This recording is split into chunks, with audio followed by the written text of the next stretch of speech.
शेळीपालन म्हटले की अनेक प्रश्न मनात येतात. काय करावं, कसं करावं, शेळी पाळावी, काय करावं.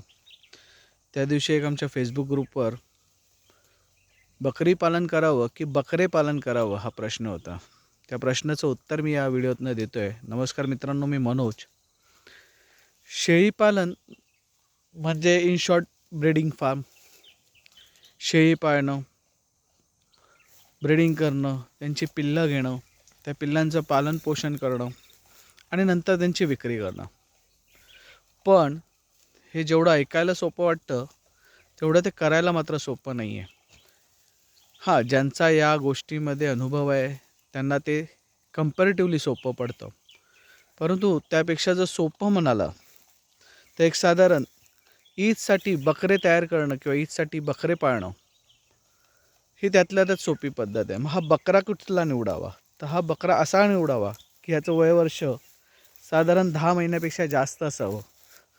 दुसरी गोष्ट, हा तब्येतीने मजबूत होणारा असावा. तिसरी गोष्ट, हा चांगल्या जातीचा असावा, जेणेकरून तुम्ही घेतलेल्या मेहनतीचा फायदा तुम्हाला जास्तीत जास्त होईल.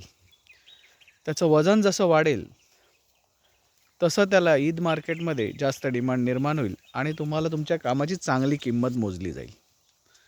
बरं, हे 10 महिने वर्षभराचे बकरे हे तितकेसे आजारी पडत नाहीत. दुसरी गोष्ट, एक नौका व्यवसाय करताना त्यांचं पालन पोषण हे मार्गदर्शनानुसार केलं, त्यांची हेल्थ वाईज जी काळजी घ्यायची आहे, लसीकरण म्हणा किंवा इतर काही आजारांसाठी, तर त्याच्यासाठी वैद्यकीय सल्ला घेतला तर ही कम्पॅरेटिव्हली सोपी गोष्ट ठरते.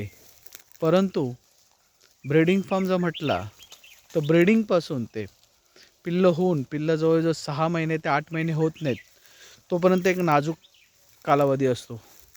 खूप सारी काळजी घ्यावी लागते, खूप साऱ्या ज्ञानाची गरज असते आणि नवख्या व्यक्तीला हे सगळं ज्ञानार्जन करणं 5 ते 6 महिने किंवा 8 महिन्याच्या कालावधीमध्ये तेवढीशी सोपी गोष्ट नाही.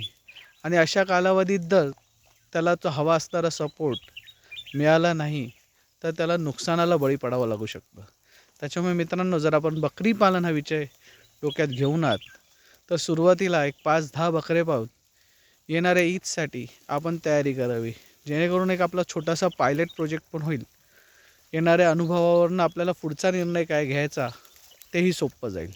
नमस्कार.